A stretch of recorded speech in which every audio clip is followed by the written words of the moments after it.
That's right. This is Conf T with your SC. I am your host, Brian Young. Welcome to episode 65. Today we have a very special guest, Jordan Michalka. I didn't mess that up, right? I got it right this Oh time. yeah, that's correct. Jordan, why don't you introduce yourself? So my name's Jordan. So I've been here as working in the SOCs now.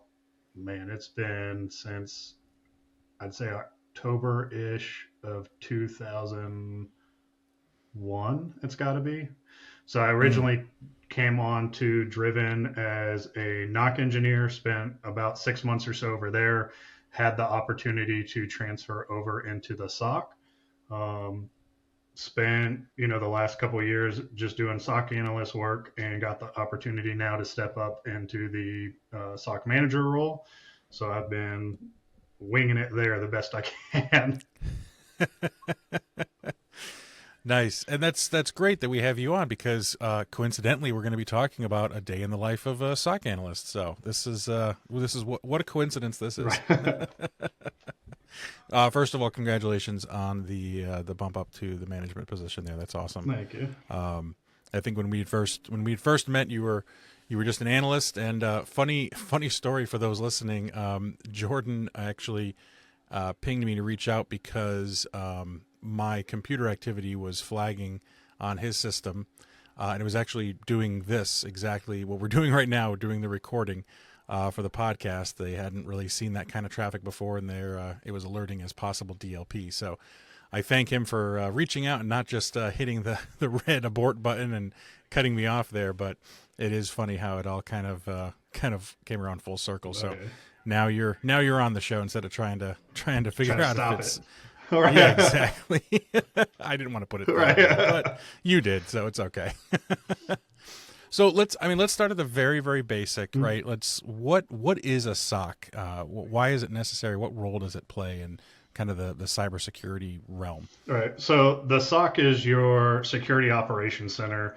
And in there, you're going to have, now specifically speaking with cybersecurity, it's going to be your IT security professionals um, that are specifically focusing on the mitigating threats, trying to track them down, trying to analyze all the data that comes in. Um, and yeah, we're the ones that really like any type of data that is being sent to or from a network. It's basically on us to analyze that data and figure out, is it good or is it bad? Hmm. And if it's bad, that's when we really start dipping into, all right, now we need to track down where it's coming from, what's the behavior, what's the any type of codes or commands that are being ran, any type of applications it's running or calling out to, any IPs if there's a C2C server. But that's when it really gets into kind of the nitty gritty of hunting stuff down. Right. What does a typical SOC team look like in terms of roles and kind of hierarchy and stuff like that? So here, I know like ours, we start with tier one, tier two, and tier three, and then we have myself as the manager. Um, Now, because we are kind of a smaller shop and still kind of trying to find our own footing around, um, I know one of the big things we'll look at. So, like, we have ours broken up between the SOC and the actual seconds team. But I think from what I've seen with most SOCs is kind of they would have them in there as well. So, outside of just the analyst, you also now have your security engineers, an automations engineer that'll work on any type of playbooks you have through your SOAR platform. Um, I'm trying to think.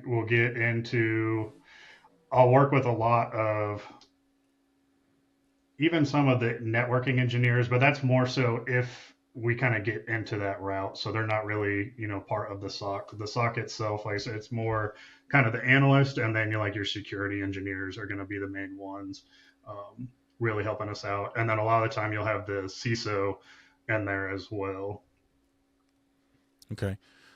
And with everything changing with hybrid work after COVID and during COVID, how did the SOC landscape change with that? I mean, when I hear of a SOC or a knock, I'm thinking of this big room with giant displays and all these graphs and red lights and green lights everywhere. Yeah. Like, and here we are. We're talking to you. I don't see any of that in your background Yeah. there. So, how has that evolved? How has that changed? So working from a remote SOC is presenting some more challenges for SecOps teams. The biggest increase is going to be the cybersecurity threats since the pandemic began.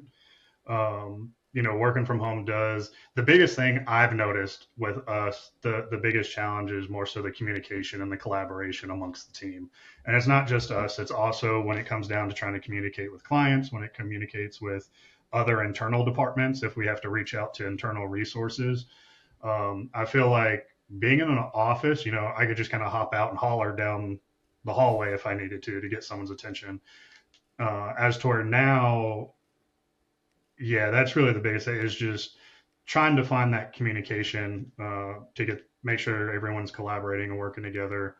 But that's one of the biggest things, when it comes down to a skill set I look for in my analyst, it's communication. Communication is key. I can work with someone that has very little to no background in cybersecurity as long as they can communicate. Because as long as they're listening and as long as they're asking the right questions, then I know that they have an analytical mindset that can get them to where I need them to be. But yeah, definitely Nice. communication is one of the hardest things we've had since working remote. And then also just the security that comes with us being remote. Um, it's a little harder as far now, we have to have all of our VPNs connected and other tools implemented to ensure that we're hardened and secured properly. Right. Right. Yeah. And I would talking about going back to the communication piece. I mean, yeah, I think as for as many tools as we have at our fingertips to be able to reach out and send a quick message, right? You can text them, you can send them up a message on Teams, on WebEx, on email, whatever. It seems that sometimes it's even harder to get a hold of people than just popping your head around the corner, or, Oh yeah. taking a quick stroll over to their cubicle or whatever. It's definitely it's definitely different, and I can imagine in your environment where time is of the essence, that can present some problems. Yeah, it definitely heightens my anxiety at times, even if it's not necessarily the biggest, impact on a client. If the activity does turn out to be suspicious or possibly malicious, our biggest thing is wanting to hop on the alert or hop onto the activity as soon as possible, because the sooner that Right. we can get on it, the sooner we can hopefully stop it. Right. So yeah, it heightens my anxiety when I have to try to reach out to one of my analysts to ask for, hands on for something. And here I am having to kind of wait for them to get back to me instead of just being able to reach out to them directly and, hey, you're going to do this now instead. Right. Yeah. I've run into that too in my role, where you kind of just run into the situation where you have a question and it needs to be answered, but it's holding up other things, and you send off that email and then you move on to the next task. You can't just sit there and wait for it, No. but at the same time, you move on to those other tasks, and that whole thing gets dropped because maybe they didn't see the email, you didn't follow up, maybe you got it back and it got buried in something else. That can be a big challenge, and something that being able to just go over and walk up to someone and tap them on the shoulder and ask the question or whatever, give them the task. It's different. No. So very, very interesting.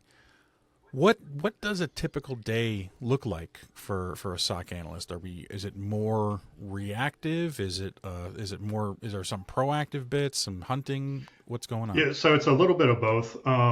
Right now, a lot of what we've seen with my experience is it's been a lot of reactionary efforts, monitoring the client network and really waiting for those alerts to come in.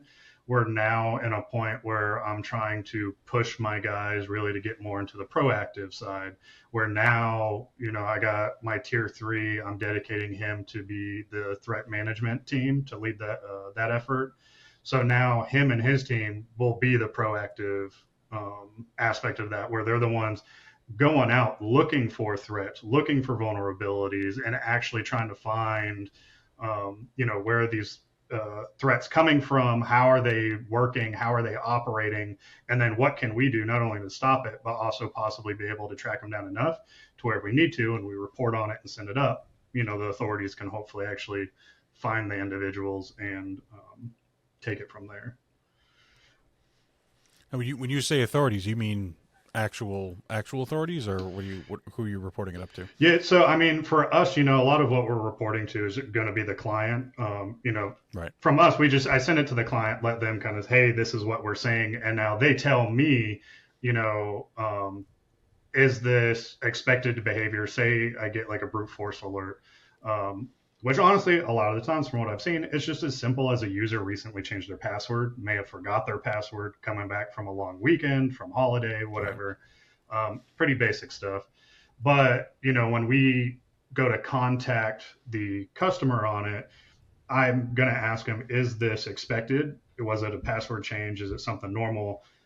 Or, is this something that y'all aren't aware of? And at that point, if the client then responds, regardless of what the incident is, that they don't recognize the activity as being expected or legitimate, that's when for us, it's kind of, okay, hey, all hands on deck. Like, we need to track this down and really figure it out at this point.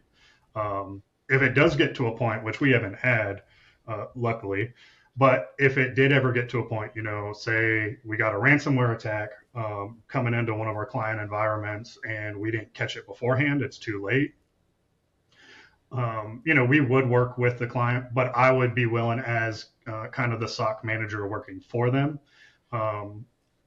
Yes, I wouldn't. I mean, if we needed to, because I assume they're going to do it. But I would write up a report as far as to hand over to the police or whatever entity they reached out to.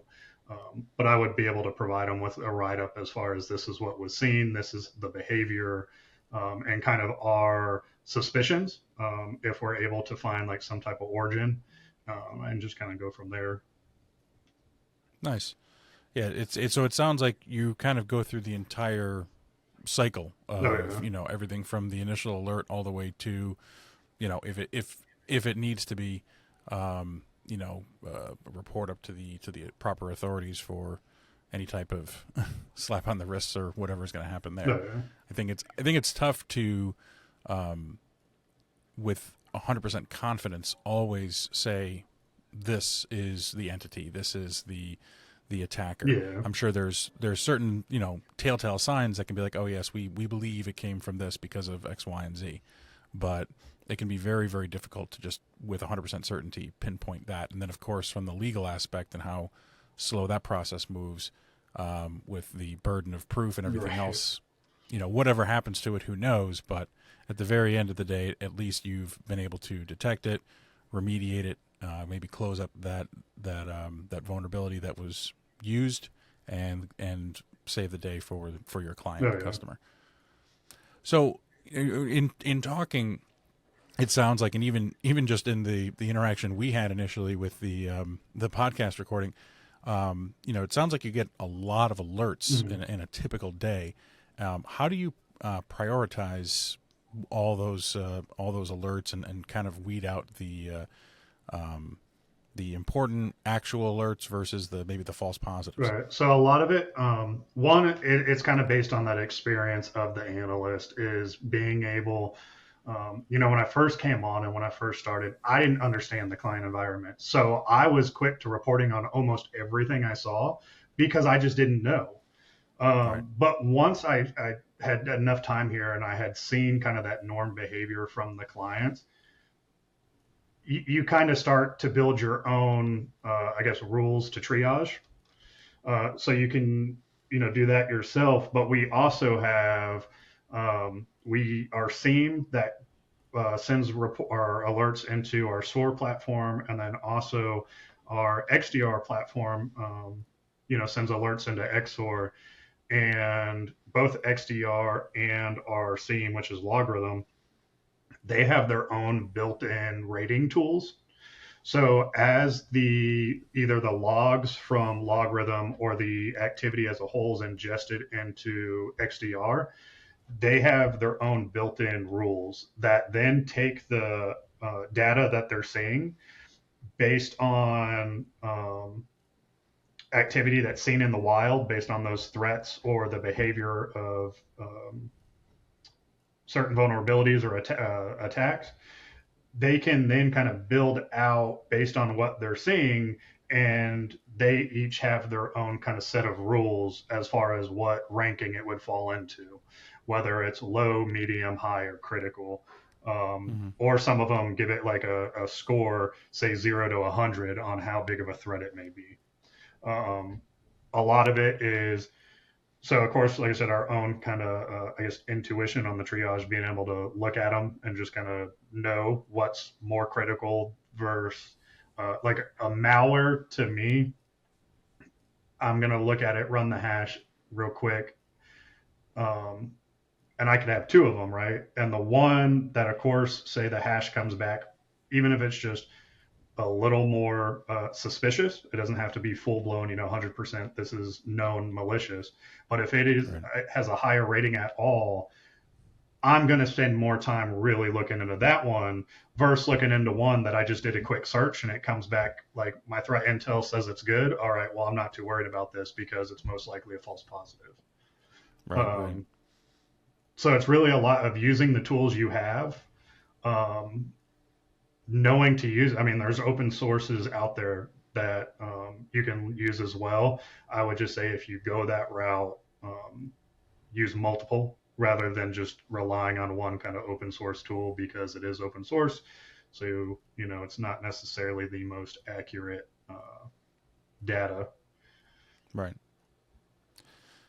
Yeah, you mentioned a couple of these tools already, but I'm just curious if there's any others that you would really classify as essential for the SOC Analysts Toolkit. Oh yeah. So for the main tools we have are going to be some type of log collection and management tool, which that one could be an XDR or a logarithm, like your SIEM, which your SIEM is going to be your security information and event management tool. Mm-hmm. Those ones I've seen with a lot of the SIEMs, it seems to be more logs they're kind of looking at, as to where when we start looking at the endpoint detection and response tools, or EDRs, like XDR, those take in a broader picture. It's not just solely reading logs and spitting out those logs. Right. It's actually taking not just the logs, but it's now looking into the behavior itself. You have an analytical engine on the backside that is analyzing the behavior nonstop. And, kind of going on, one of the technologies I guess we have is that user and entity behavior analytics. Palo has their analytics engine, which I love, and it really helps us because it'll analyze that data. Say for a large upload, like with yours, that was one where, because it was the first time more so that we were seeing it, right, that it's like, hey, this is new behavior, therefore we need to alert on it.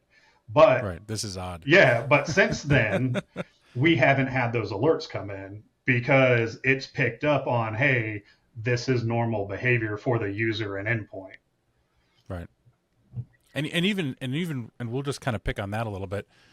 Even when you got the alert, you kind of went through and did some checks. And I remember looking at the incident myself with my read-only access, just to kind of see, hey, what was picked up? What were you seeing, right, in terms of the alert? What information were you presented with?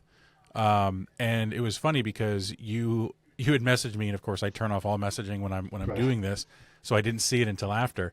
But you would kind of put in some of the information, like, I think this has something to do with your podcasting because it's going into AWS, but it's linked to this Riverside thing. And doing my research, it looks like, podcasting recording platform. So I'm going to hold off on it unless you tell me otherwise. But, versus just hitting that red button, right, boarding my connection, which would have been understandable. But yeah, so you're saying even now, and I know we did some, you might have done some whitelisting too, but the behavior itself, it's gotten used to the wacky things that I do. And I'm sure there's been others I've come up on your radar a few times because I do things Right. that no one else does. But since then, it's kind of gotten used to me and been like, okay, this is my outlier here. Yeah. He does some weird shit. Just let him be. And then of course there's the human factor to it as well, Oh, yeah. right? You and I have talked, and you know that I do some crazy stuff, and if you see Nmap running on my computer and scanning my local network, that it's okay. Oh, yeah. I'm not infected or something. I'm probably just poking around and testing something internally myself. So that's cool. Yeah. So you have those kind of tools. What about? I might be putting you on the spot here, but what about for like someone that's really trying to just kind of homebrew it themselves, right? Mhm. Are there any I know we mentioned some open source stuff, but like, could you in theory build a kind of a home lab kind of or lab type environment SOC with open source tools and kind of get a majority of the things that you need, or are there bits and pieces that are absolutely essential that Right. just require some type of proprietary software? So I'm not 100%.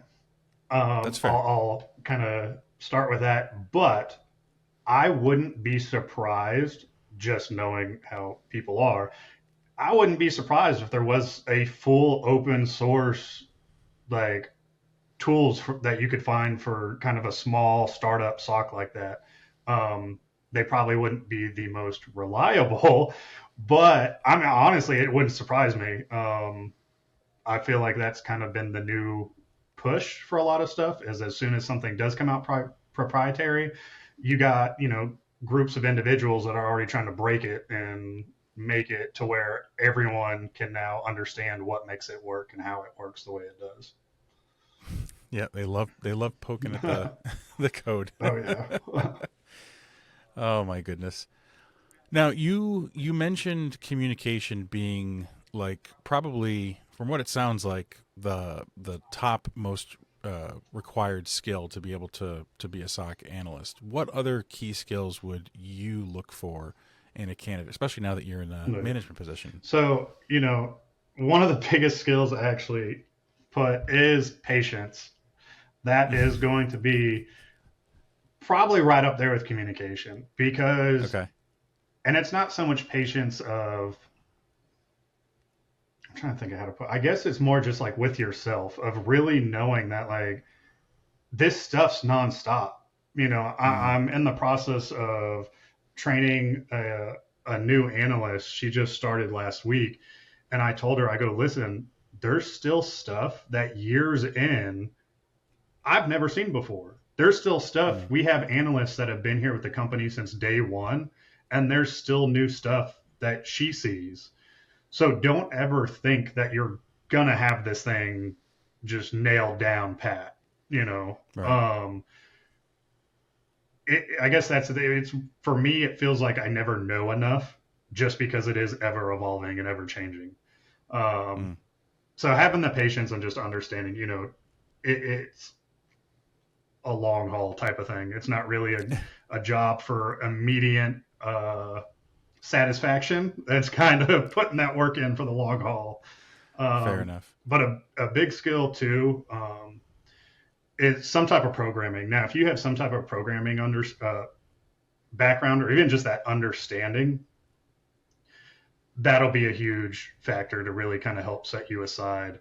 Um, because we use a lot of XQL queries when we start getting into either custom queries or trying to write custom alerts for clients. So already having that basic understanding is a huge upsell for me. Um, Okay.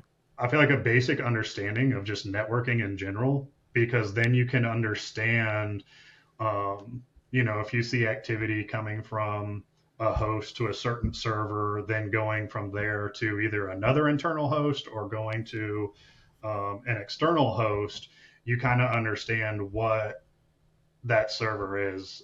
If we see um, like alerts for just them uploading stuff to a file server, so then we know, okay, hey, at least we know the use of this server. So any other alerts that are seen around that server at that server's IP, we know, okay, hey, it's this specific use.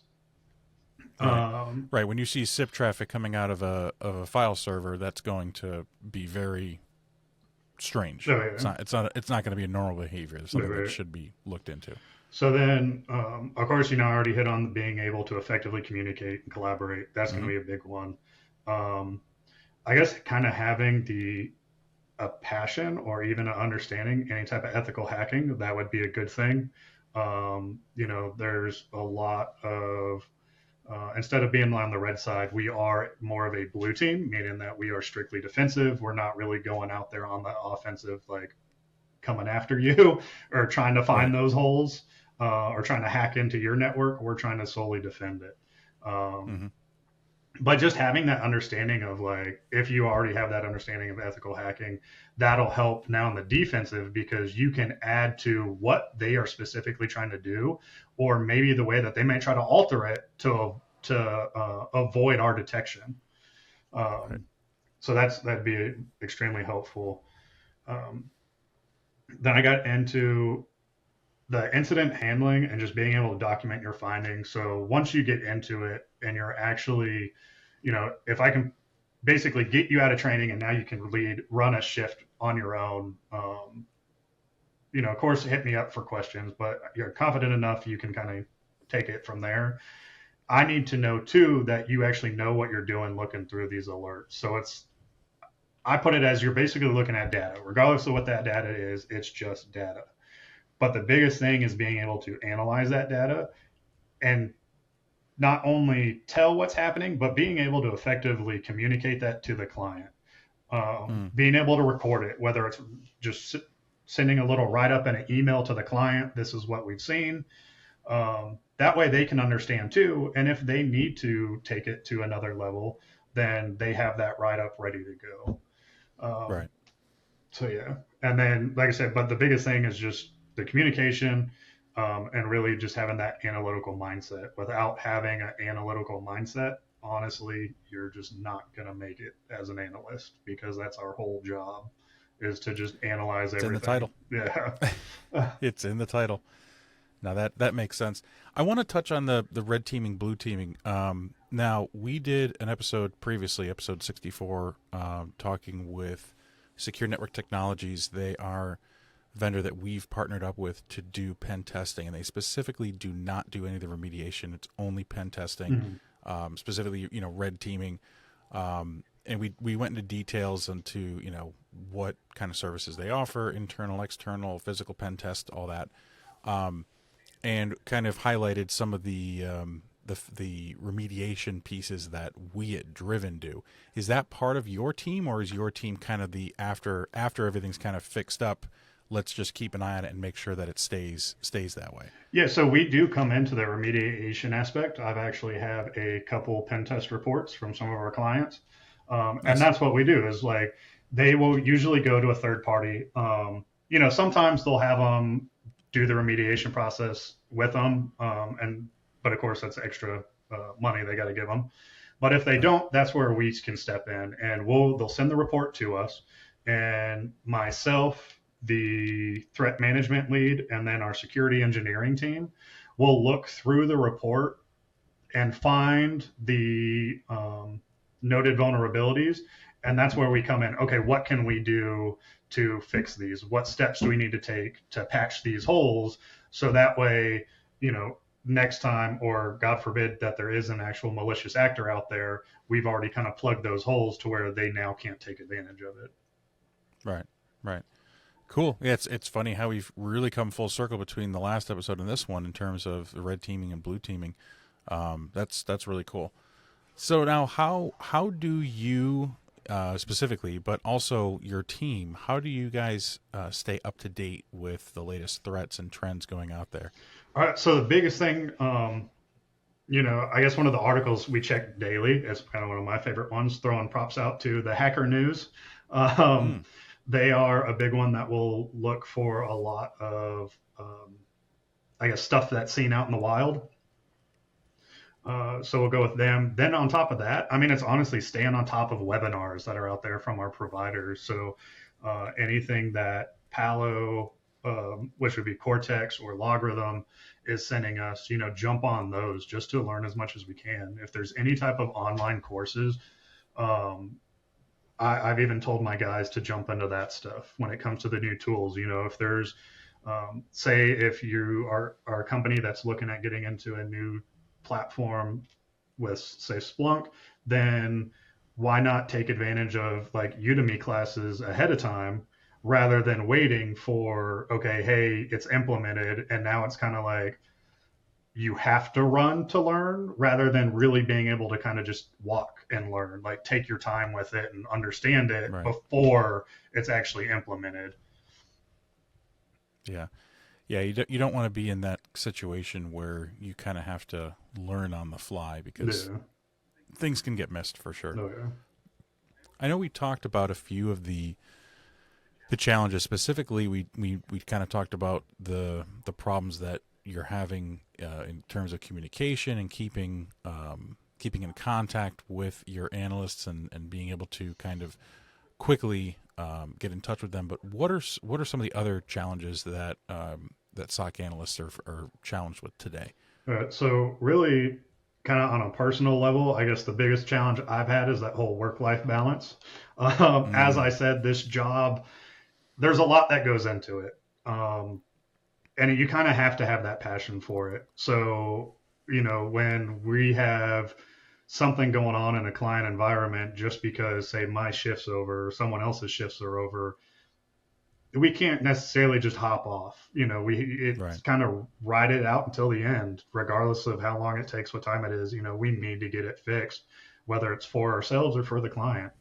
Um, a big thing, kind of, I guess, generally that I experienced when I was more so in the analyst seat is going to be alert fatigue. And that's where it really falls on the analyst to tune the alerts. Gather that information from the clients, ask them questions. If you're starting to get constant or like a repetitive alert, then ask them about it. Ask them about like specifically around the user and host, and if this is normal behavior, if it's going to be continue to be expected, and if so, hey, like go ahead and portray to the clients in order to mitigate alert fatigue. We would like to implement some type of alert exclusion or better tune the alert to lessen Right. how often it comes in. Right. But that's really comes down on the analysts themselves being able to reach out to the client like that and just have that conversation with them. The another challenge really is going to be keeping up with the constant evolving threats and landscapes. Kind of as I said before, you know, it doesn't stop. I feel like kind of in my networking background, um, it was kind of easier. It was a lot more slow paced. It's just I didn't feel like it was ever evolving because I didn't always have someone trying to hack into my my network and to tear it down. As to on the security side, I mean it's nonstop. Someone's always out there trying to find a new way to either get into your network or to completely tear it down. I was gonna say to f up your day. Yes, yes, that's how it is. So I swear, and that's how I put it to our old SOC manager. He's one of my buddies. Is I was like, I feel like on the security side, like someone's always trying to f my day up, Yep. and it really is. Um, outside of there, it kind of comes into if some people may have budget restraints just because a lot of the tools can get pricey. So depending on the size of the organization, that's definitely something to come into play onto what tools and resources you have available to yourself and to your team. Getting the training as well for those resources, um, and then trying to implement the advanced analytics tools. Just trying to find, you know, what is out there that can just help you and make your job easier. And that's really the thing I'm trying to work on now with our team. Been here a couple of years, been through it as an analyst. I've had to kind of suck it up and, drag myself through the mud to figure out, man, this sucks. Like, what can I do to make it easier just on me as an analyst? So now in the Right. manager spot, I'm trying to use that same mindset with my guys is what can I do what did I experience that I can now change to make their life easier? And a lot of that is looking at automations or other tools that are out there. And it's, guys, we have this stuff available. It's already built in as far as automations. Why not take the time to really pick apart one of these alerts so we can automate it and take time away from an analyst? Now it's being sent out. Now we have that free time to look more onto the proactive side of what threats Right. are out there. What can we do to um, find certain indicators of compromise so we can put rules in place to look for those indicators? Or um, if we see something that's a vulnerability for a certain application and we see that application in a client environment, then we can go ahead, notify the client and say, hey, just a heads up, if y'all aren't already aware, this vulnerability is out there. This is the recommended steps for remediation. And then just kind of leave it, hey, if you need help with that, feel free to reach out. We'd be glad to assist. Or a lot of them just kind of take it from there. Once we say, hey, here's the steps to take, they either say, awesome, we've already patched it, or thank you for the heads up. We'll take the recommended steps. Nice. Nice. Don't get a lot of pushback on those, I hope. No. So, I mean, I know we've kind of been touching on the topic, but let's really dive into, becoming becoming a SOC analyst, like as a career path. So, how does one become a SOC analyst? Like, what is the typical career path? And then I also want you to touch on the way that you ended up in this role, Right. because we had a funny conversation about that, and it was very, very different from Yes. the typical way Yes. of doing it. So tell me how you typically do it, and then how you did it. So the typical way that most of my analysts have done it is they've already gone to college for it, already obtained some type of degree in cybersecurity.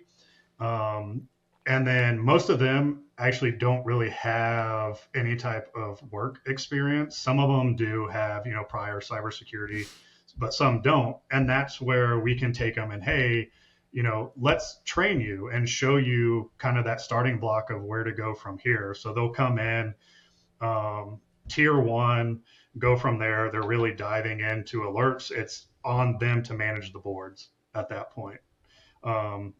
Then if they have any questions about a specific alert and they really need to,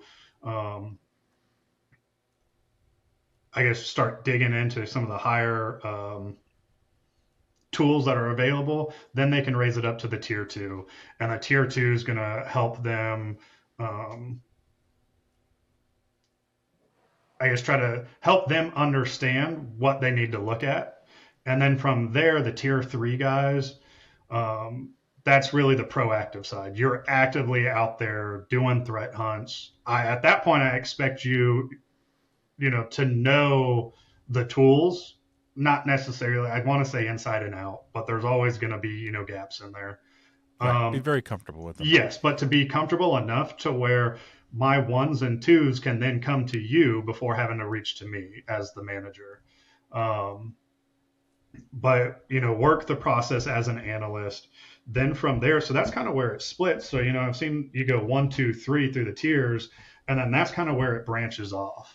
I got the opportunity to come into the management role. I've got guys that are working and looking at going to security engineer next. We've got an analyst. He wants to get into CEH and go Red Hat. I got another one. She wants to go into compliance so she can run vulnerability management. Then another one wants to get into cloud security. So it's what you want to specialize in. So, if you want to come in and say you're starting out like cybersecurity as a whole, even,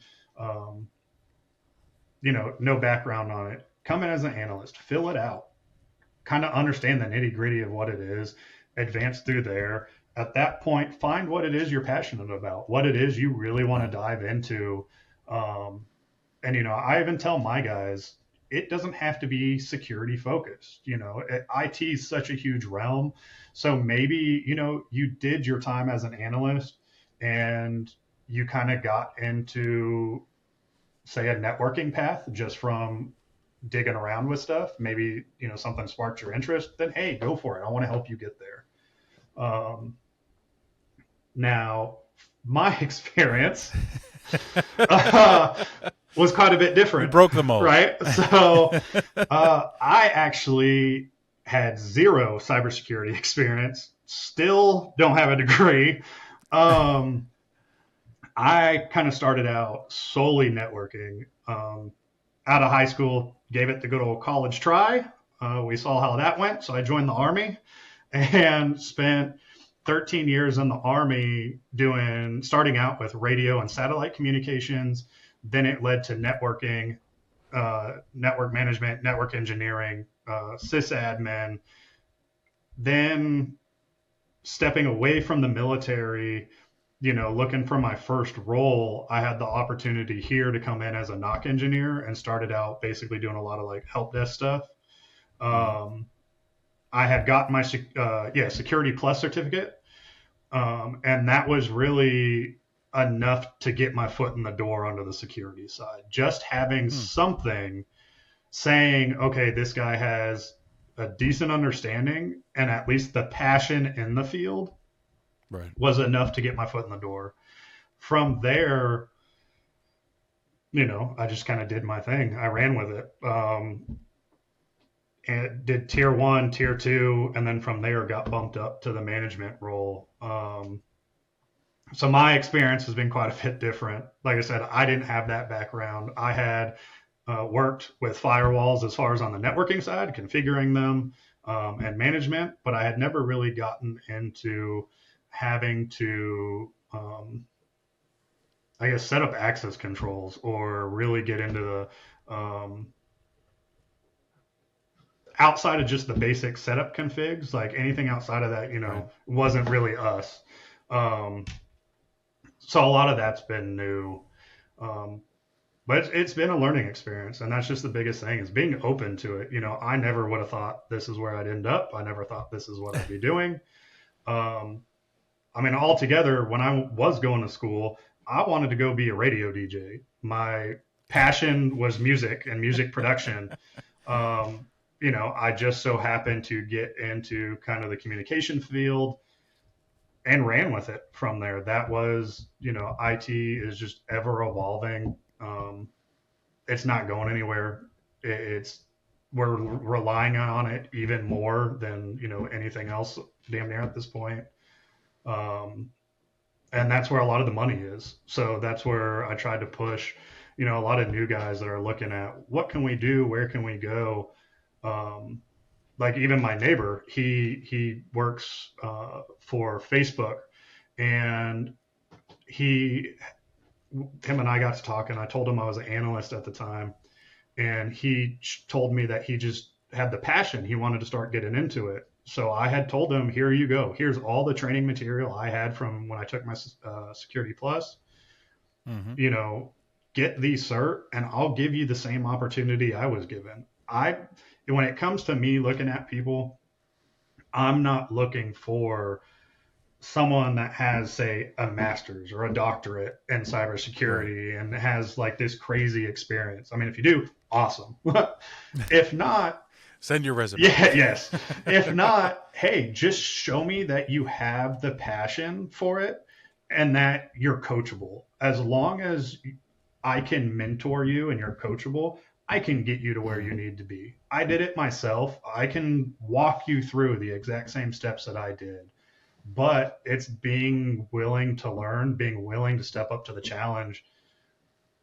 I can't tell you how many times, honestly, you get one alert that's just off the wall. It may be brand new. You can't understand it.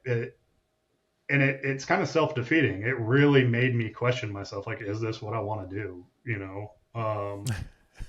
But it makes you question your life choices. It does. But it took me having to like really sit there, and it's not that big of a deal. Like, it's something new. It's something challenging. And what if it is that next big attack? What if I can be the one to find it? What if I can be the one to analyze this and to like get it out there? Hey guys, this is what's going on. You can be the guy to register the domain address for the WannaCry. Right.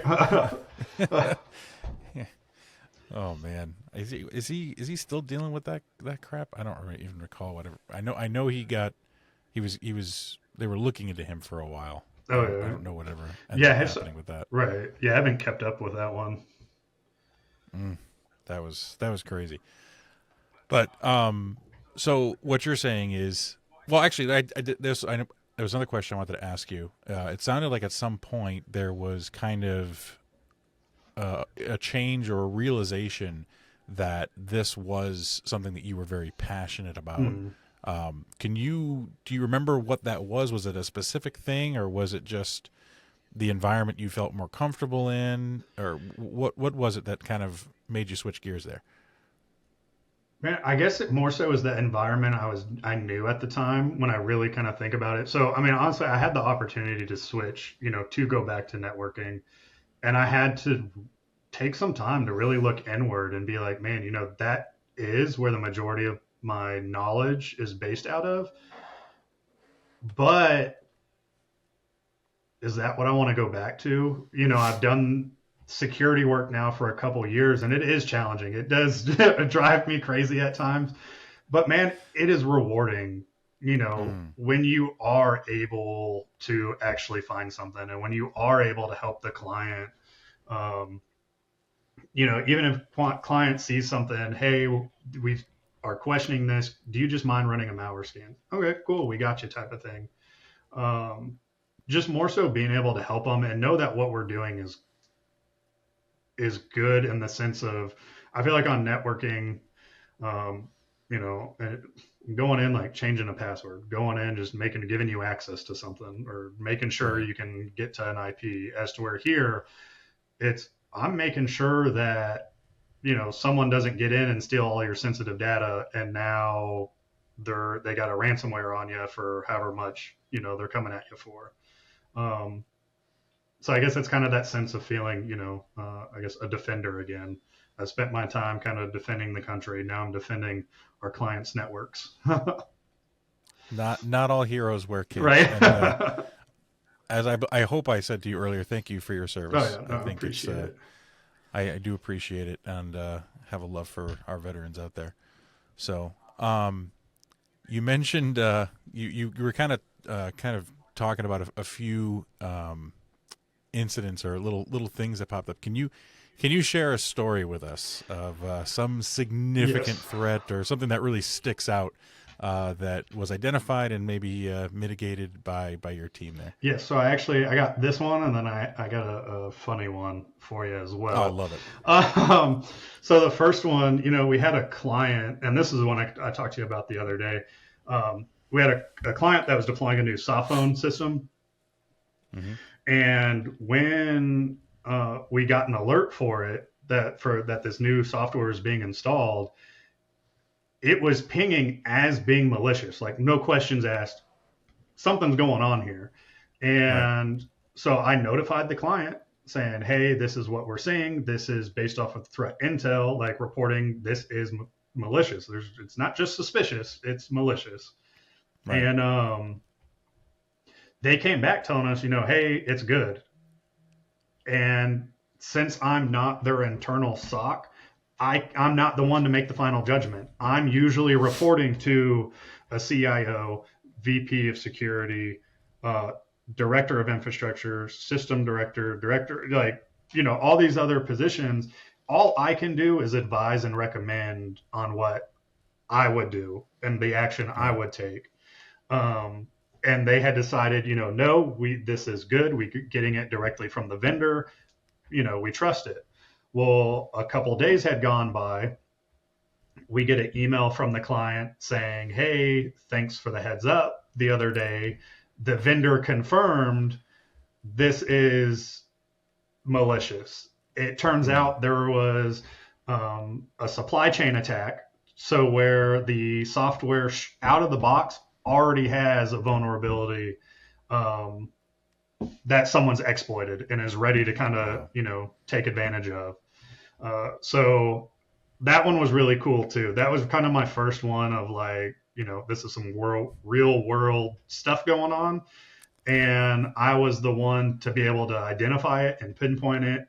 And it does kind of give you that adrenaline of being like, this is what it was all about. This is why I go through all the other stuff. So that way, when the one time comes, I was able to successfully identify it and protect the client and know that it wasn't just, hey, it's a false positive. Right. So yeah. Was there a tiny bit of satisfaction, and no one else on the none of our audience will tell, like your secret's safe with us. So was there a little bit of satisfaction to find out that you were right in the first place? And oh, absolutely, absolutely. It was one of those. Listen, you should have listened to me, but I told you, right? Whoops. But I think that speaks to a even kind of a. I mean, we could really get into philosophy here, but I think that kind of speaks into the mentality sometimes that we have in terms of trust. And sometimes we just ignore, the warning signs or other people's input or something like that. And, just because we think we know better. And I'm not saying in this case that the client thought they knew better and was, kind of being rude about it. But, they had checked with the vendor. Maybe the vendor was a little too cocky and arrogant about it. But like, yeah, it's fine. I don't know what you're talking about. It's fine. That's why every time I and this hasn't happened in a long time, but in the past where I would go and download certain executables and they would come back with like a Windows Defender warning of like, hey, this publisher isn't trusted or it's not signed. It's kind of throwing up some flags there.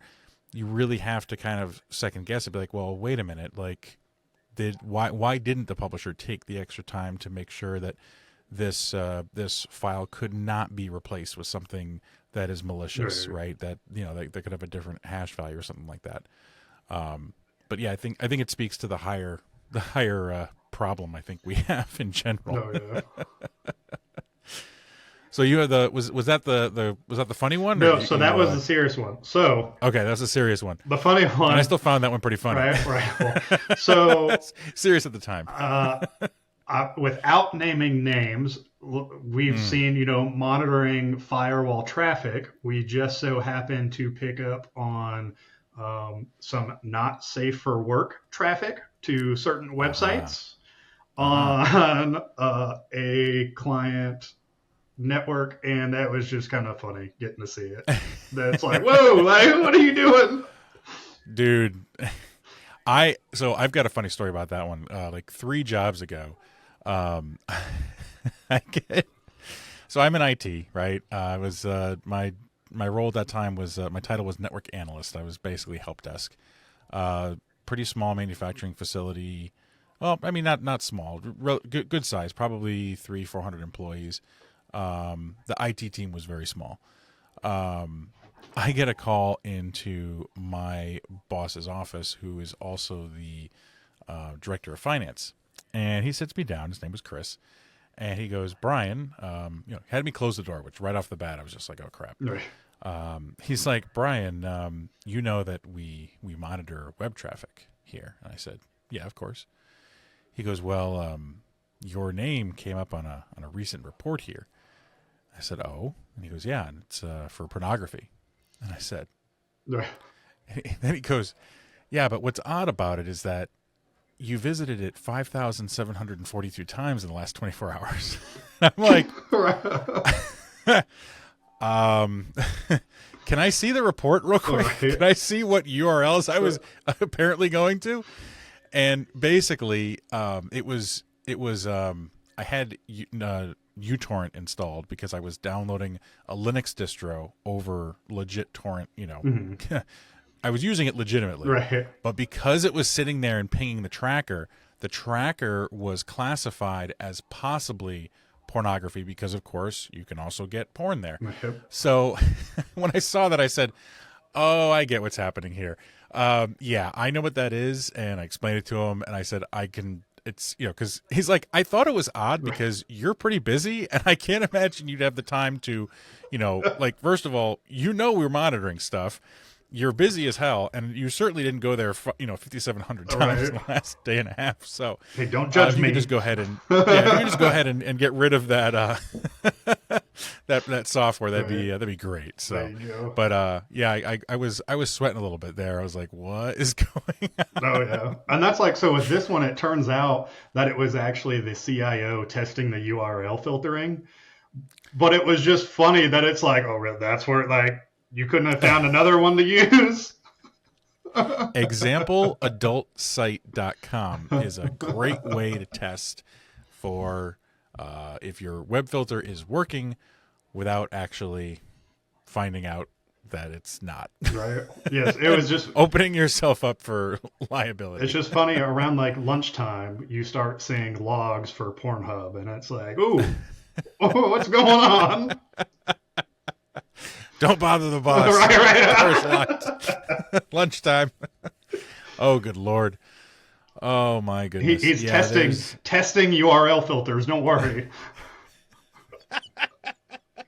that's all you got to say. That's your out right there. Like, I was just testing the filter.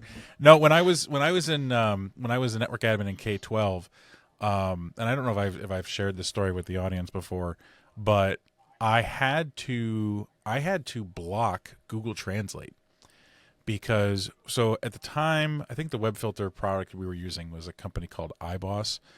They do a lot with schools in K-12. And it was a physical appliance that kind of sat there and the traffic went through it. Turns out you can use Google Translate as a proxy because it has this really cool feature where you can have it translate a web page right in front of you. So all you have to do was tell it to translate it from English to Spanish, put in, Pornhub or whatever, and the site would load. Now, this was also in the time when this was probably, 8-9 years ago. So Flash was still a thing, and it wouldn't load the Flash applets, but a lot of players were going HTML5, which it would load. Right. So who cares if you couldn't read the title or maybe your Spanish was a little bad? At the end of the day, the pictures worked. Right. So Right. you knew what you were clicking. But yeah, we had to test that, and I was like, "Oh crap, this works!" Like, okay. I think we. The funny thing was the way that we found out about it.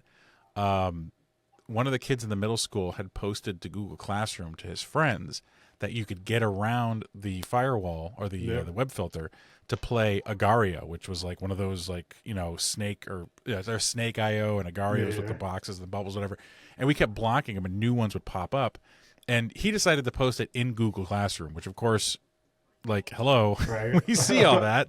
So I got notified of that, and I was like, oh, that's interesting. I said, I wonder if that works for, oh, shit, it does. That's funny. And I've actually heard that before from friends saying where their kids had whatever like tablet that they supposedly had it locked down, but they were saying that the kids had found ways through, I want to say it was like Google or like even the Amazon store, but there's like ways that they found to basically backdoor like into the internet when it was supposed to have been blocked off due to like whatever parental control. They'll find a way. It Yes. amazes me. It amazes me. I mean, my son has definitely experienced. There's nothing he can get away with on this network, and he knows that. He's the few times that he has kind of dipped his toe into things he's not supposed to. The hammer came down hard, and he knows, and it doesn't bother him. He's in 6th grade now. He's in middle school. He's got a phone. It's locked down. I know everything that goes on that phone, and he doesn't mind. He'll be like, "Hey, can I install this app?" And I'll be like, "No, I don't really want that on there." Yeah. He'll ask why. I explain it. It's good. Like he doesn't mind those guardrails being in place. So yeah, it's a nice to have. But on the flip side, I do have other people that I know of, like the kids that they just find a way to get around everything, and it blows my mind how they're able to do it. Oh yeah. Oh man. So another question for you. How do SOC analysts work with other teams within an organization to handle a cybersecurity incident? I know we kind of got a few examples of just like talking with that client, but are there any kind of what kind of relationships are built? Is this something that in maybe an ideal scenario, and maybe what really ends up happening? Right. So I guess really our biggest thing, the biggest relationship I've realized is really coming down under security engineers. um, maintaining that. And it's not only, that they make a lot of the playbook changes or that they can go into the back end of LR and tune certain things for us, but seeing the amount of work that goes in just to make what to us seems like a simple change for an alert. Once I really get to see the amount of work that goes into that, I've now told the engineers and my team that the goal is for us to step up and assist them now. For so long, they've solely assisted us, and we really haven't done so much to help them out. Um, so now it's kind of wanting to even the workload type of thing because I know that they have so much more that they're dealing with. And they already have, the little things we need. So anything we can do to learn whatever tools they use or what we can do, not only to advance ourselves to hopefully learn and, possibly advance to become an engineer one day, but just to be able to help them out to the point where instead of being a SOC and an engineering team, we're one cohesive team, even though we may be, you know, organizationally separated. Um, but they're really the biggest thing is just knowing, with them, um, even on the networking guys, if we have guys that reach out to us needing assistance for internal stuff, um, we got to be able to help them on because we're not only watching over the client's network, we're also looking over our own. And we have to understand Right. too that the ramifications on our network affect more than just us because it'll trickle down and affect the clients as well. Mm-hmm. Mm-hmm. Um, so, honestly, something like the event we did in Florida, the Align event, just getting to kind of get face to face and to meet even, I got to finally officially meet you. I got to meet some of the pre-sales, the engineers, or the pre-sales engineers and the guys that I got to understand too, like what y'all do on the front end. It's not just like, oh, hey, let's do this presentation to a client and pitch them whatever and then boom, it like goes from a sales rep to an account manager to us. I didn't realize like there's a whole like team out there that's basically building out what they would need, pricing it, everything, and going from there. And that's one thing in Florida, getting to talk with a lot of the guys. Um, I want to not only do the podcast, but I've also want to set up like just one-on-ones with these guys to help them understand too what we as a SOC do and provide. That way, as they're doing the build out, they have a better understanding of what is going to happen once kind of the build out's done. Right. Hopefully, with that, it'll be able to help them maybe suggest other tools, better services, or whatever the case may be. And then also in return, I can learn from y'all what all it takes and understand more of okay, in order for us to get this client, like this is the work that goes into it, and kind of having that broader picture of the client's network and environment as a whole. Yeah. Yeah. It's you know, there's a lot of PowerPoint involved in what I do. Yeah.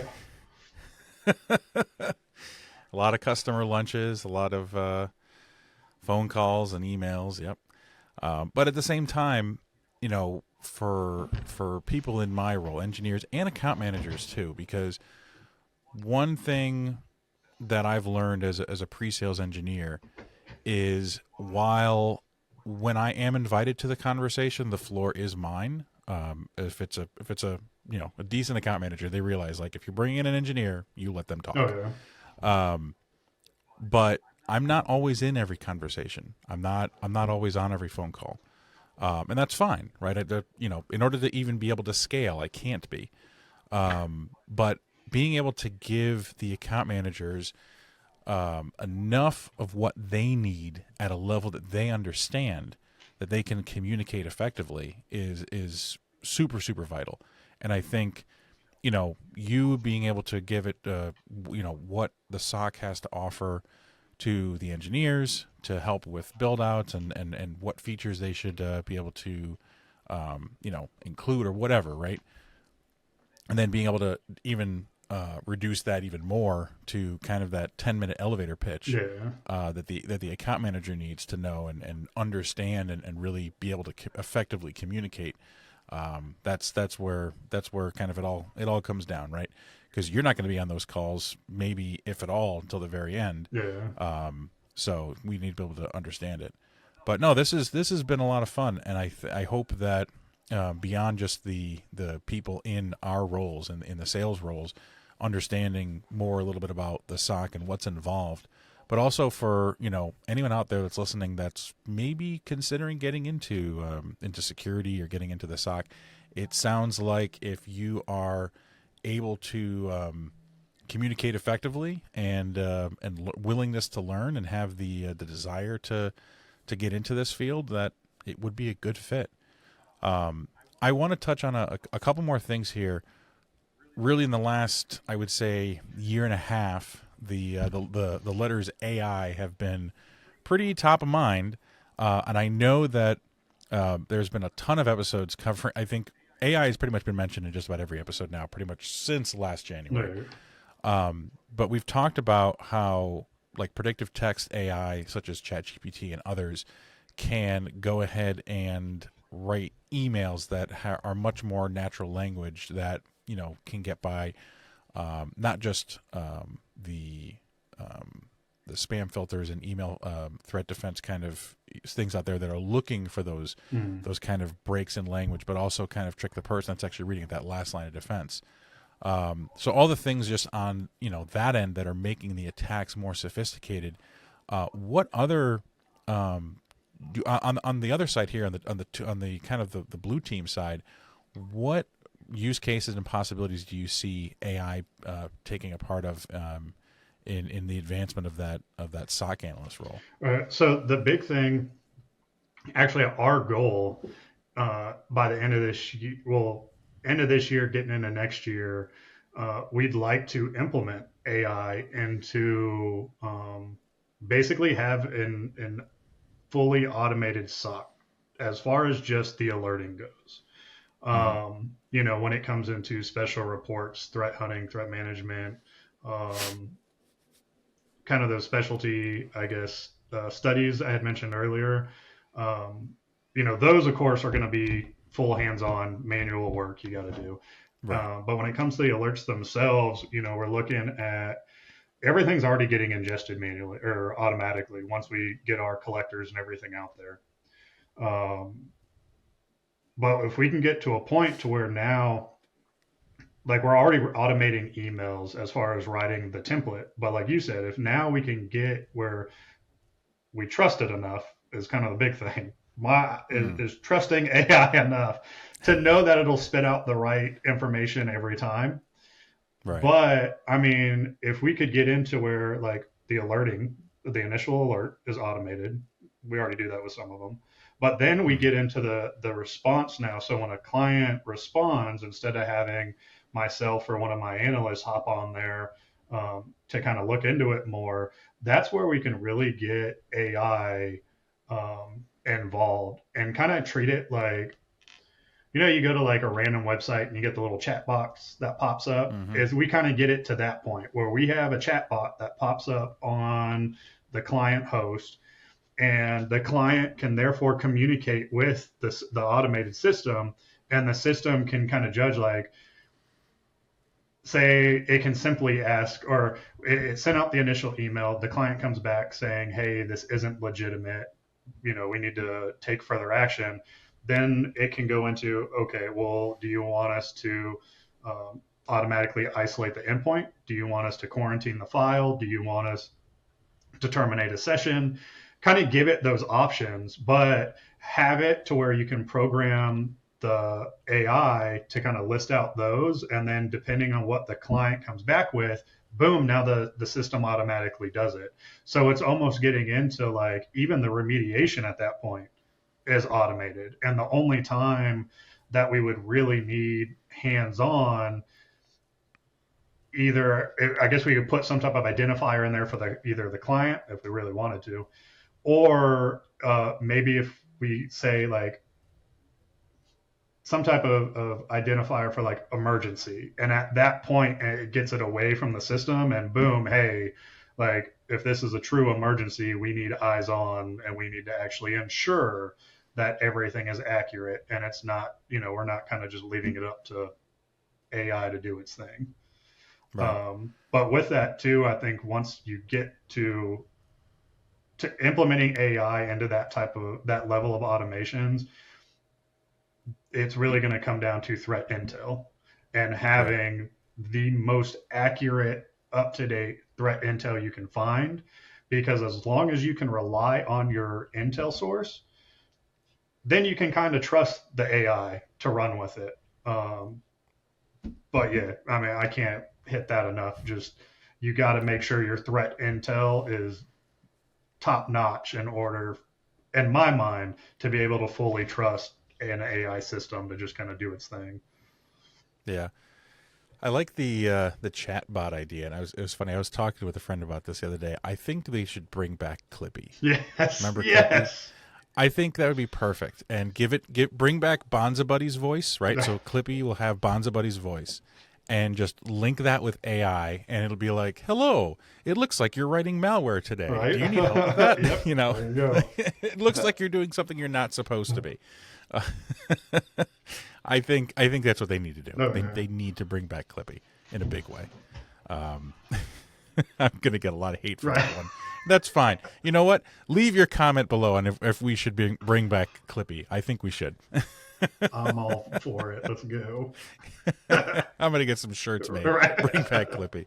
Oh my God. That's awesome. I think there's a lot of future there. I'm curious. I want to kind of. So for my next question here, what future threats should SOCs be preparing for? And I want to kind of ask if quantum computing is on that list. Yeah. So I mean, honestly, I didn't think about that. But yes.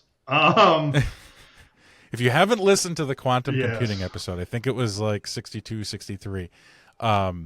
Igor was my guest, and just mind blown on what a qubit is and how it works, and just like, oh my God, this is really cool stuff, but a little scary. Oh yeah, and that's the thing. Like, it's getting to a point. So my biggest thing that I put, for, I guess, battling the ever evolving AI, because that's what it's going to get to. Just as we as the defenders are trying to automate the defense, a wise attacker would hopefully, well, I won't say hopefully, but would get their stuff to where it's automated, to where, like, if I'm the attacker, I'm not physically having to do anything.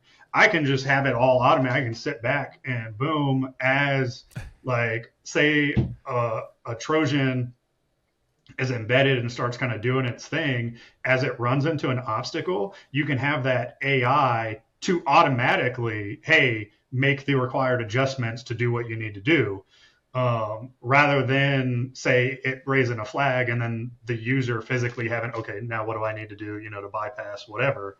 But you take that, and then on top of the quantum computing, I mean, you're talking about that thing being able to make that decision in less than a second. Like, damn near as soon as it identifies any type of barrier, it's automatically thought of, hey, well, this is how I'm going to bypass it.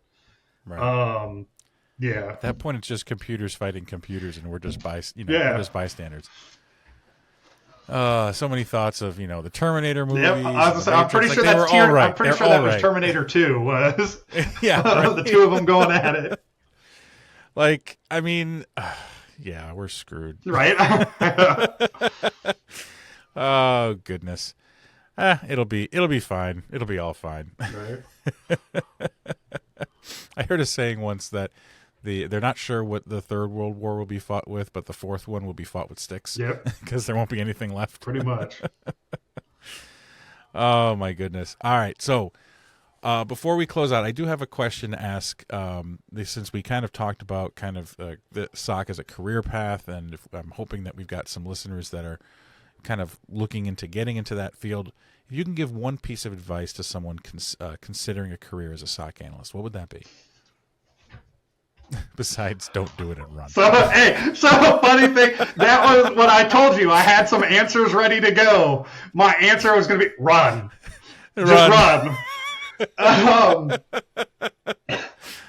So, oh my goodness. Total joke. Yeah. It just because it is mentally taxing. It's not a physical job at all. It is. I work from home, and it's one of the most laid back, like chill jobs I've had, especially compared to the military.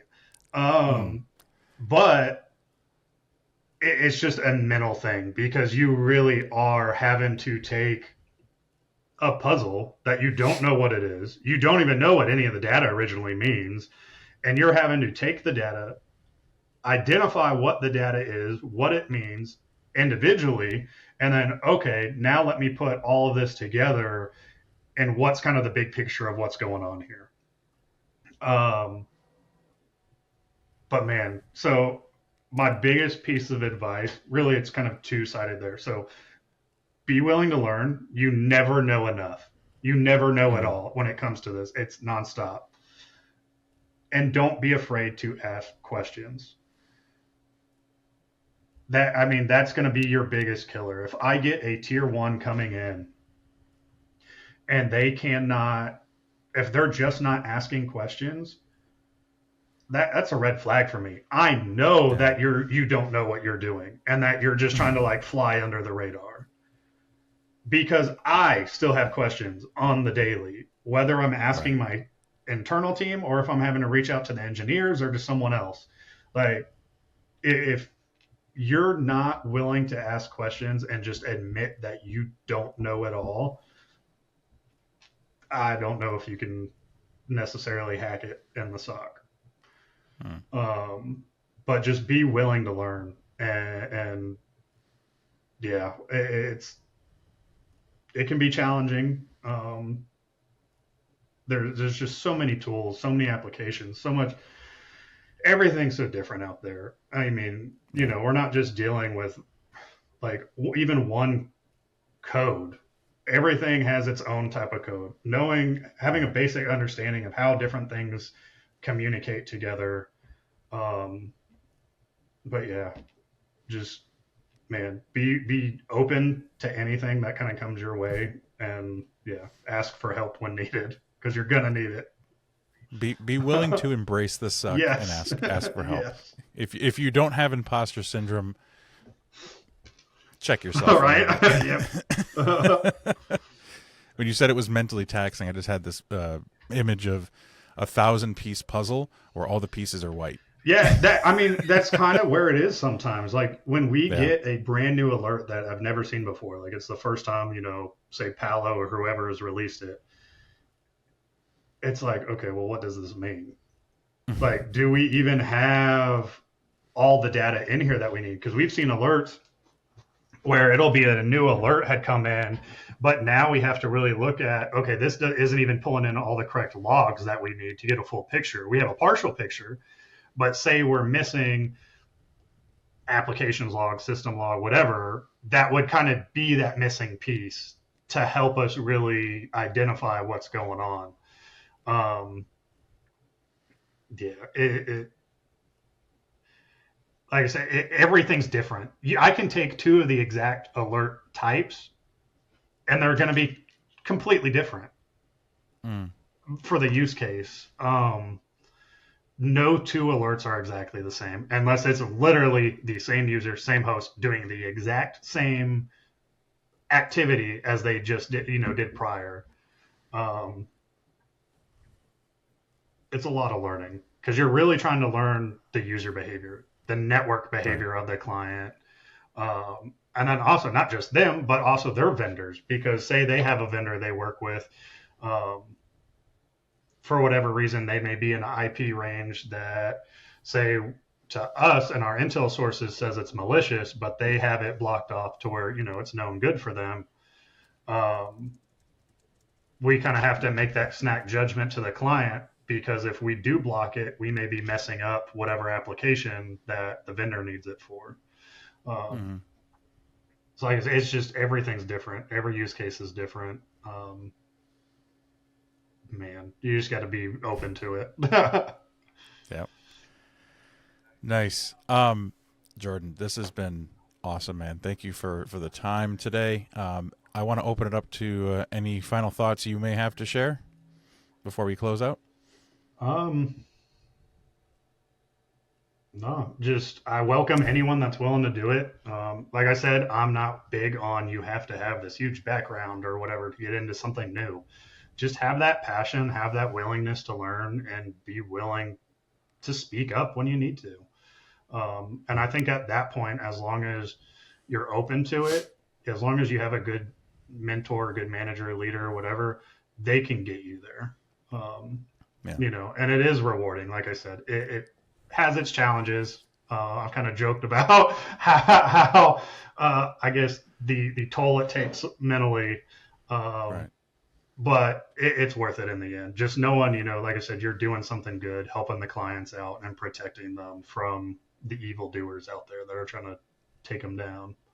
And sometimes themselves. Right? Yes. Yes. Yes, for sure. Well, again, Jordan, thank you so much for your time today. Ooh, excuse me. Thank you so much for your time today. Really appreciate your insight. And yeah, this has been awesome. I will encourage anyone that is listening that would like to learn more.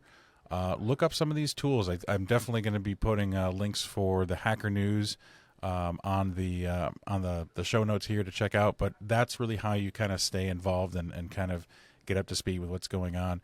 It's a learning process, and if you're not willing to learn, then it's probably not the right thing for you. But if it's something that you find interesting and want to learn more about, you can be like Jordan and start off with aspirations to be a radio DJ, Right. and now he's doing this. So far from what I wanted. It's close. I got the cool professional microphone, but if you want to do weather and traffic on the 8s, we can I definitely make that happen. I got you. All right. Well, with that, we'll wrap this one up. Stay tuned. We're going to do a monthly releases now, first Monday of every month. So we'll have a new episode for you next month. Be sure to check out the Discord channel, check out the YouTube channel, like, subscribe, comment, all those things. This store is still up right now. We're going to be moving it over to a new platform soon, but be sure to check it out. I believe it's merch.conft.show. And thank you for joining, and we'll catch you next time. Until then, stay safe out there, and don't forget to save that config.